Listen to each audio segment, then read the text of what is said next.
FIA banned the push-pull shifter in WRC, but on your rig, you make the rules. This shifter was sent by Simnet for review, but as always, my opinion is earned, not bought.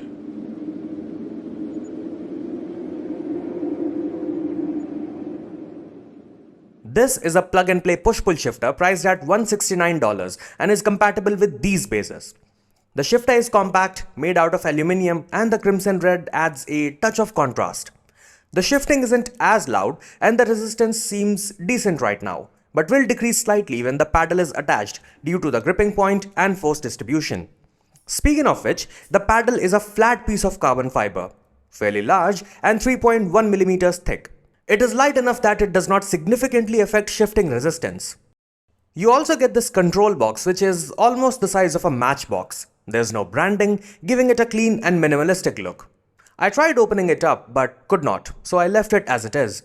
The cable from the shifter connects to the control box. Then you plug in this USB Type B to Type A cable, and just like that you have an almost ready plug-and-play rally shifter.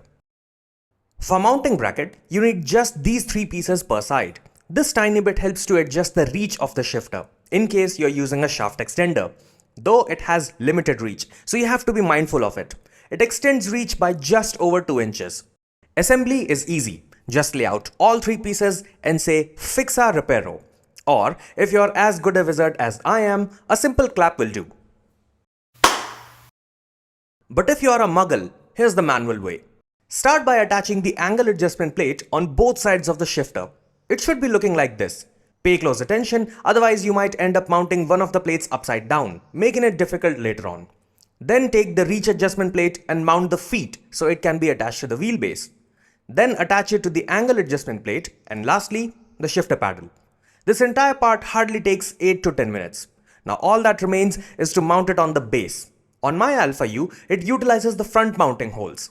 The shifting resistance leans slightly towards the softer side, mainly due to the large paddle, though I believe this was intentional. I haven't driven a real car with this style of shifter, but I imagine you don't want too much resistance if the goal is to make shifting easier. If you prefer more resistance, you can always add stronger magnets. At first, I kept reaching for the left paddle to downshift. It took some getting used to, but quickly became fun. I now use it alongside my sequential shifter because why not? In the real world, push-pull shifter never fully replaced the traditional sequential shifters. They worked in tandem, meaning the driver always had the option to use either depending on the situation. And that is exactly how I use it. When taking my hands off the wheel feels risky, I use the push-pull shifter. Otherwise, I go for the sequential. That said, I love the mechanical clank of my sequential shifter. When I pull it, I feel like I am driving the car. Obviously, I am driving, but that sensation enhances immersion.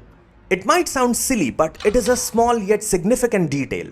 One of the reasons I'll never fully replace my sequential shifter, even with the push-pull.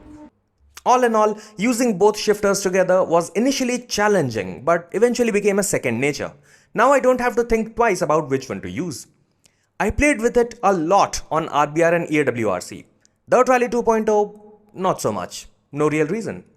But my rig quickly transformed from a hybrid to a proper rally rig.